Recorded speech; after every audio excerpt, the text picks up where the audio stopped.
So I guess the question is like what number I would pick. I don't know, I'm kind of cold right now and it's only like 70 degrees. I hate cold weather. Like if I could, I would pick 100, but then I'm too old to move. I'm gonna go with like 45. Nah, 50, give me 50. No, yeah, give me 50. I'll be an athletic, happy 50-year-old. Yeah, final answer is 50 years old. I mean, pancakes or waffles is a pretty easy one for me. It's for sure waffles. I love Waffle House too much. I eat at Waffle House too much to pick pancakes. Waffles get crispier. This is one I want to get out of the way very quickly. I edit in Final Cut Pro. I shoot with the Sony 6400. I have a Insta360 X5 and then another little Insta360 camera and my phone, which is an iPhone 15 or something. How long does editing usually take and how do you balance your daily schedule? Editing depends on the video, but some videos take forever. Like a vlog, like the last vlog that I posted took me like 2 weeks. And if you ask like how many hours, like 20, maybe more, so long. How does that affect my schedule? Just get up and go make vlogs. I go to a coffee shop and I edit until like noon. So from like 8 to 12, 8 to 1, I edit. My favorite one is the drop. Not this drop specifically. I would say this drop specifically. What makes the long drives go by faster? Spicy sunflower seeds and murder podcast. In today's murder podcast, Cindy Lou Who gets killed at a park and ride. I think if I can make any mold, it would be a flippy MD5. Not like flippy, just straighter, you know? If we can make some straighter MD5s. My favorite song to play on the drums is probably Praise by, I don't know, is Maverick maybe is who it is? That song, fire. I Thank God, fire. There's some other. I mostly just play worship songs though. I don't really play anything else. What's your third favorite fast food establishment? I'm gonna go with like, maybe Chick-fil-A as my third favorite. Maybe, yeah, Chick-fil-A. This dude. This FD. It's the best FD ever. It's my favorite disc of all time. Favorite style of golf and what course matches your style best? My favorite style would be like W.R. Jackson. Like woods, but big fairways, really fair. I don't know, I'm good on throwers courses. You know, difficult throwers courses, which is probably like wooded, some big wooded fairways and stuff. What do you feel like you've improved most on this year? Definitely putting. Putting and game planning. Those would be my top two, probably. Any tips for aspiring pros, like things you wish you knew or did? I got a lot of these of like tips for aspiring players. I would say enjoy seeing how good you can get. So just work on it and just enjoy the process of getting better. How did you find your consistency in gap hitting? There's two things I think about with gap hitting. Trust and tempo. Tempo of your feet, 1, 2, snap. And you just don't be scared of the gap. You want the gap to be scared of you. Favorite Discmania mold? I'll say final answer FD. Yeah, FD, favorite disc.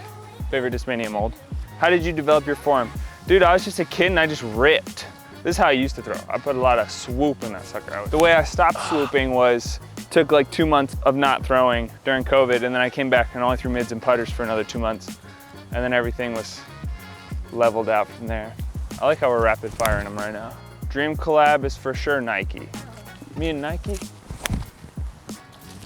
Dude, there's been so many crazy things that have happened this year. First one that comes to mind, I was driving back from Gannon's house, 14-hour drive. I'm like 8 hours in, alternator goes out. I'm in the middle of nowhere, Arkansas.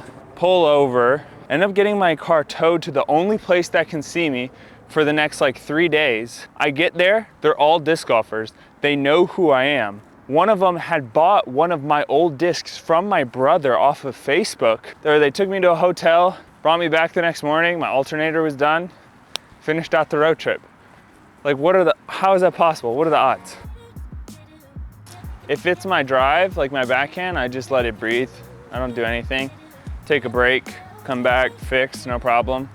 If it's like putting, maybe some more evaluation and then just extra practice. Read a book, read a putting book.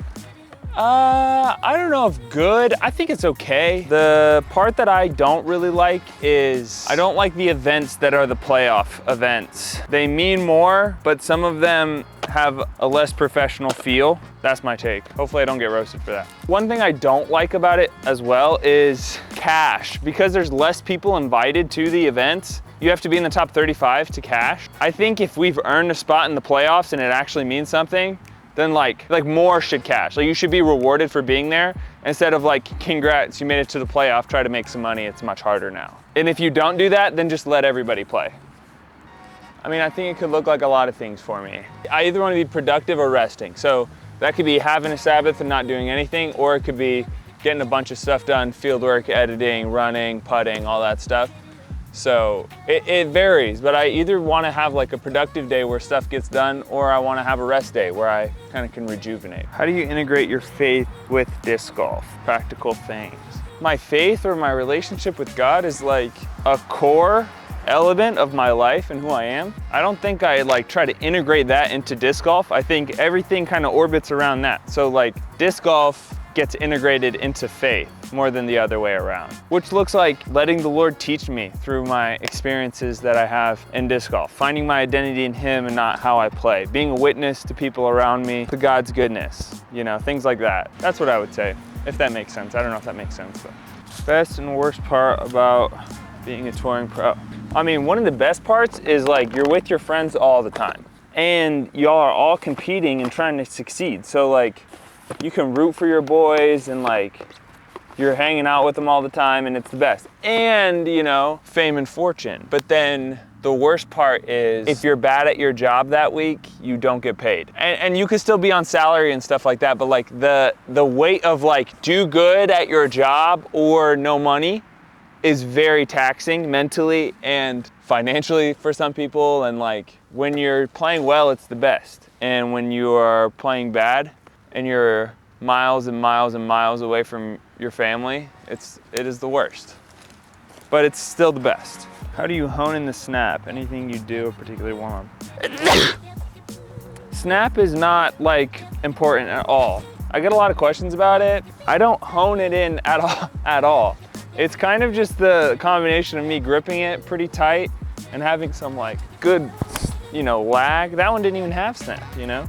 I couldn't even hear it. There's nothing I do. It's not important. It's not something you should try to get. I couldn't teach it. I don't think it matters, you know?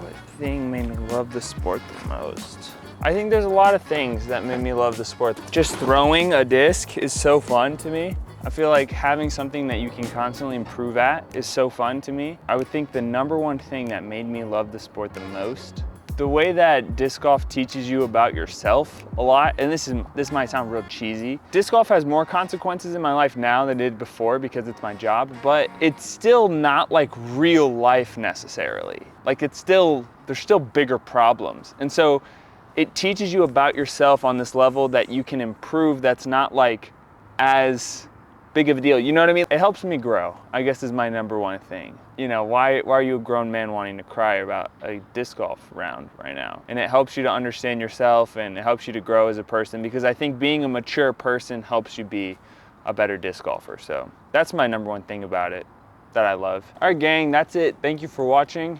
Remember to like and subscribe. I hope that you enjoyed this video. Y'all are the best. I would say look like Jar Jar Binks. Because I don't know what they sound like, but I think they look fire.